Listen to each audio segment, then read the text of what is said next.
जैसे मान लीजिए छोटा छोटा मैं अगर मोबाइल खरीद रहा हूँ और मैं कोई घड़ी खरीद रहा हूँ, उसको भी लोन में ले रहा हूँ, तो ये सारी चीजें आप अवॉइड करिए। आप प्लान करिए। जैसे मान लीजिए, आपको एक एग्जांपल देता हूँ।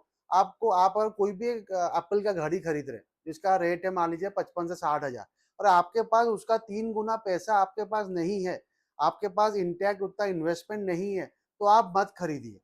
आप अगर 10-15 हजार का कुछ खरीद खरीद के आप उसको यूज करिए, और आप प्लान करिए कि इन फ्यूचर में मैं उतना पैसा मैं अपना इन्वेस्टमेंट के थ्रू जमा लूं, और इन्वेस्टमेंट के प्रॉफिट से उतना मैं निकालूं कि मैं वो 60 हजार का घड़ी में खरीद पाऊं।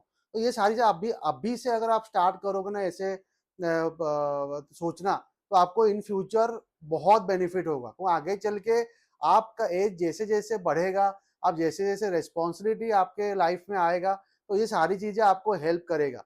तो मैं ऐसे मैंने बताया ना, मेरे इतने सारे मतलब कुछ कुछ क्लाइंट्स है जो अर्ली एज में उन्होंने इन्वेस्टमेंट स्टार्ट नहीं किया था, तो अभी वो मिड एज में आ गए और उनको बहुत डिफिकल्टीज होता है, क्योंकि उन्होंने उस टाइम में इन्वेस्टमेंट नहीं किया।